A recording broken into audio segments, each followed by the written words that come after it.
All right. Hello, everybody. This is Coach Allison, and I have your week 52 Defy Aging. It's the final one of 2024. All right, this week, pardon me, we're going to be doing a standard circuit on the turf of 6 exercises, and we have 4 rounds of that. Rounds 1 and 2 are going to be a little bit longer, 40 seconds on, 25 seconds off. So just be prepared for that rest to be a little bit quick, 25-second rest. And then rounds 3 and 4 are going to be a little more standard, 30 seconds on, 30 seconds off. Okay. So we have a couple, maybe just one. Yeah, we have one. No, we have a couple single-sided exercises. So having the 4 rounds is nice for that because we will, you don't have to switch sides in the middle of the set. So since we have 4 rounds, we can do 2 rounds on the left side and 2 rounds on the right side. Okay. And then, of course, we have a team builder at the end. And yeah, let's do some demonstrations. All right, station 1 is a kettlebell overhead march in place. Okay, so we have our kettlebell. Change my sleeve here. And anytime we do that overhead position, kind of put the curve of the kettlebell in between the pointer finger and the thumb, okay? And do a little pop to get it up overhead. I like to keep an open grip with my hand. That's preference. You can definitely hold on with a fist if that makes you feel a little more comfortable. And it's important that we aren't letting the wrist bend. So if you take a look at my hand overhead there, see how my hand and my wrist is nice and straight. What I mean by that is we don't want to let the wrist bend backwards like this. So do make sure that you are keeping a straight, strong wrist. The kettlebell should rest comfortably along the back of the wrist. Some people say that it feels a little uncomfortable having the kettlebell rest on their wrist like that. You'll feel it, of course, because it's resting on your arm, but it shouldn't hurt. So do understand the difference between something being a little uncomfortable and something being painful. So it is, because again, it's resting there on my arm, but it shouldn't be hurting your arm. So again, we don't want the wrist bending backwards, straight, strong wrist. Okay, so we have the kettlebell up overhead, other arm is out for stability and balance, and then we're going to do a slow controlled march in place. Doesn't have to be slow motion, but we're not going for speed. So we're not doing anything like that. So slow and controlled. So we're working a lot of stability, a lot of balance, ab muscles here by lifting up those legs. Be careful with this arm. What might start to happen is this arm starts to bend and come down.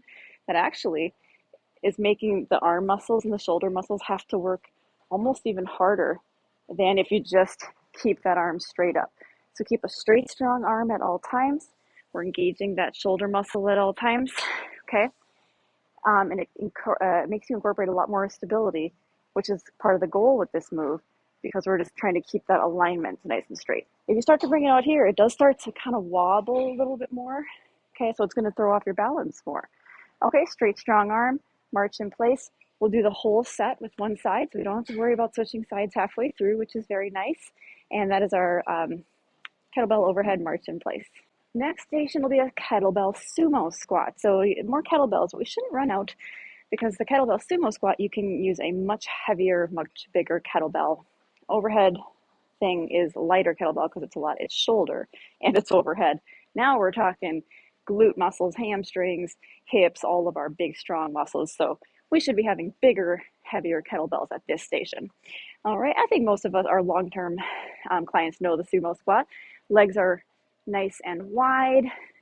You'll feel a nice stretch in these inner thigh muscles here for the first couple reps. Make sure the knees do track at that outward angle, so don't have your feet wide, but the knees are kind of caving in, okay? And yeah, we just let the kettlebell hang straight down. Make sure as you come up, you're not kind of tempted to sort of do like a shrug or anything like that. Sometimes it's just inadvertent, but it's kind of tempting because you think when you're coming up, you should be doing something with the arms. So avoid that urge. Just let the kettlebell, I even just hold the kettlebell in like my fingertips like this, just to avoid the urge to want to like pull up. From the side, just to show you my body position, you could do a little forward lean, whatever just feels kind of natural. So don't think you have to keep your body perfectly straight up, but also make sure you're not turning it into a deadlift. So do make sure it's a knee bend, a squat, and that should take care of all of that. So yeah, our kettlebell sumo squat is station 2. All right, station 3 is a half kneel band row. Okay, we got our resistance band tied up to something in front of us. We're going to go into that half kneel position. Okay, make sure both knees are at 90 degrees. So we don't want this front knee to be too straight like this or too narrow like this. So 90-degree bend there. And palms facing inwards. So my palms are facing towards one another.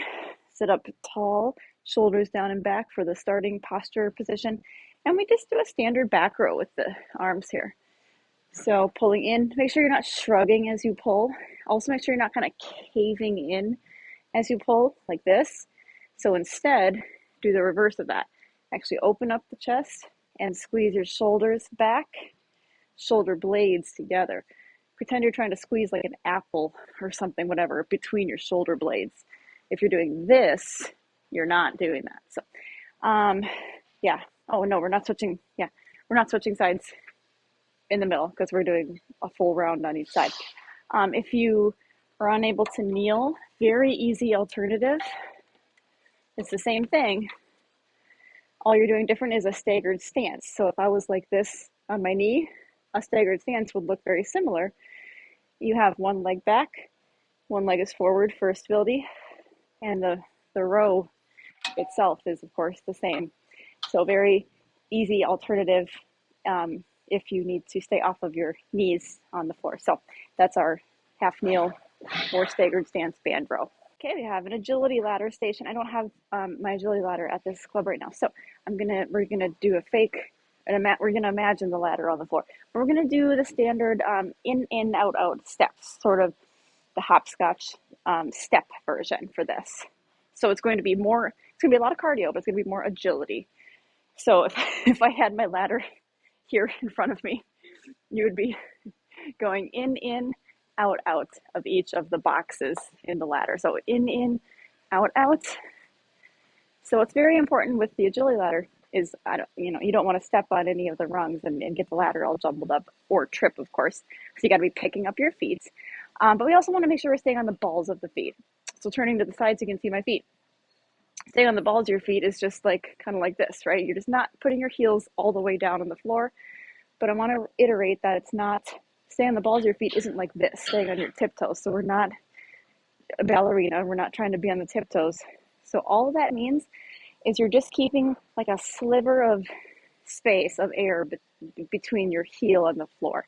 So you're just not putting your heel flat on the floor. So your heel, if this was my heel, you're just kind of keeping your heel up like that. So that's all. So stay on the balls of your feet. Again, it's the in, out at as much speed as you can. Once you have the pattern down, when you get to the end, just turn around and go back.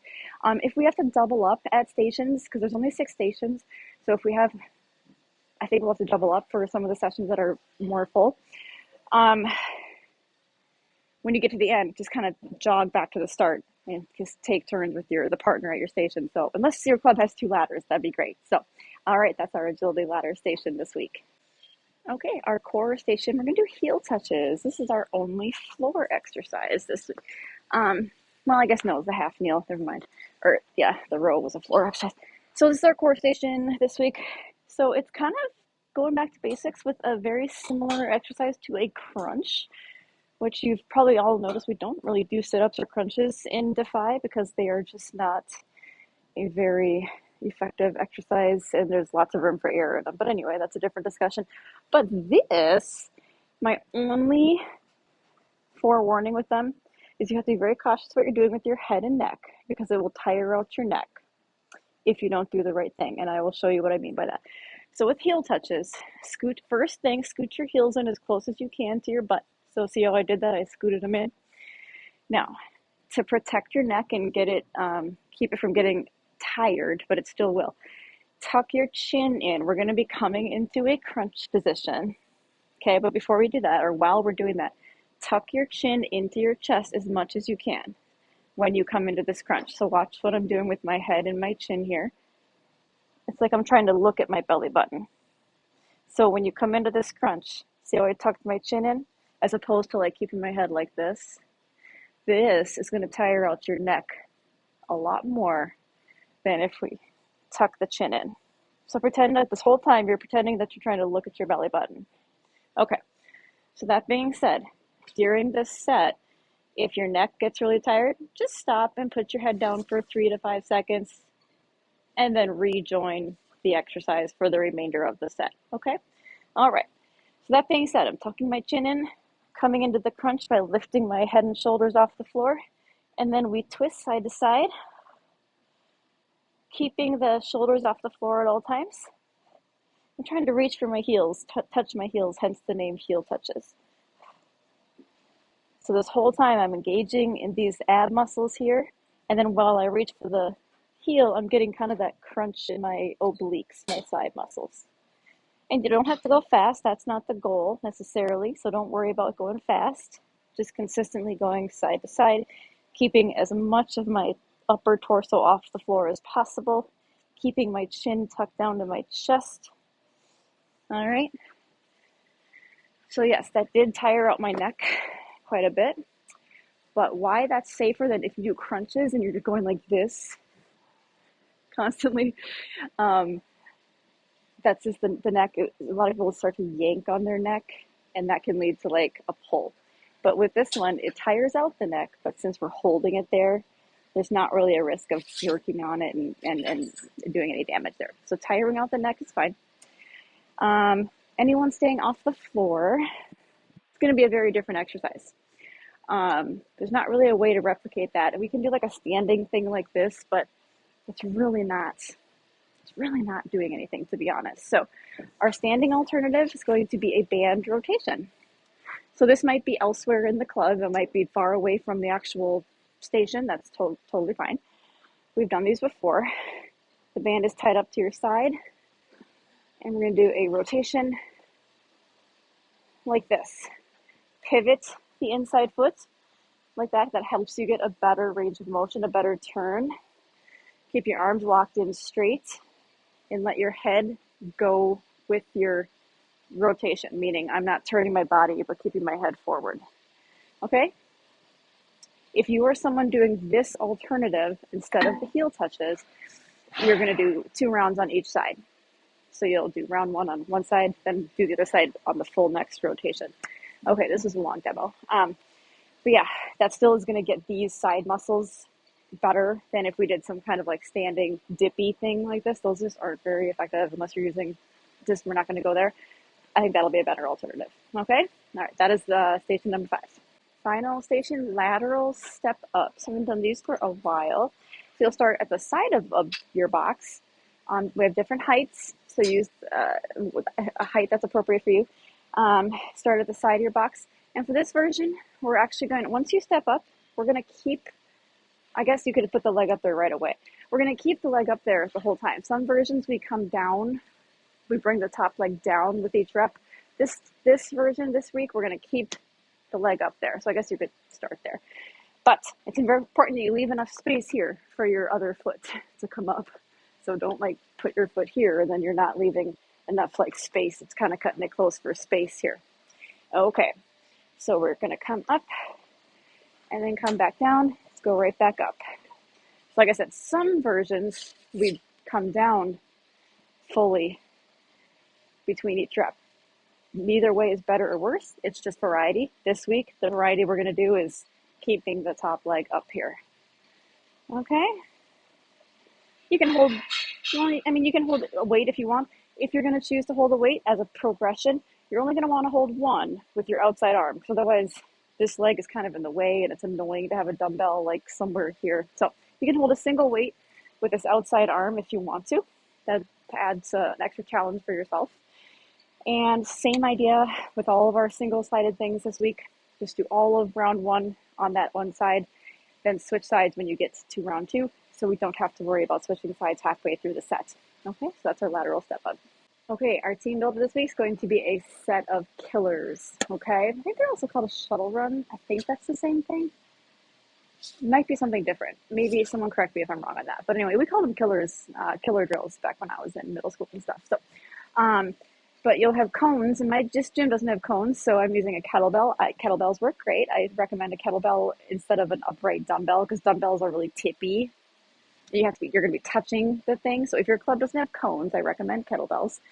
But anyway, you can set up you can have maybe 2 or 3 groups of people doing this, or each individual if you have a smaller group. So you might have to line up a few like cones or kettlebells. But anyway, you're gonna have a kettlebell set up halfway down the turf, and then another one set up all the way at the far end. And you run, jog, trot, speed walk, whatever works best for you, to the middle one. Of course, someone is at the end. And then you come back, and then you go all the way to the far one and touch that, and then you come all the way back. You do have to touch the cone or the kettlebell, or it doesn't count. So you have to reach down and touch it. And I'll just show you a quick example. So I'm going to 3, 2, 1, go. Touch, come back. I would touch the one here. Okay, and there's a gentleman that just, I was going to run down to the other end, but he's right there. And then I would keep going, run down to the far end, touch, and then all the way back to the start. Okay, and then you're done. And then the next person in line would go. Okay, you can do it all in one big group, maybe. Or if you have like 12 people, you might want to set up 3 different stations and have 3 groups going. Super, super fun. Cheer on your teammates. Let's see how long it takes everyone to do it. And that'll be a nice, good metabolic finisher. And again, don't feel pressured to sprint or go faster than your abilities. This is just for some cardio, so it's going to look different for everybody. Again, we can run, we can jog, we can speed walk. We can do a mixture of whatever works best for our abilities and our bodies and our body types. So just have fun with it. Okay, I hope everyone enjoys this final workout of 2024, and I want to wish everybody a happy holiday season, and I will be back with, I guess, the first workout of 2025. There will also be a new warm-up and cool-down as well, so you can be ready for that. And thank everybody who joins us for our Defy workouts for a great year, and I hope you are enjoying your Defy Aging experience, and thank you for being a part of our Defy Aging family.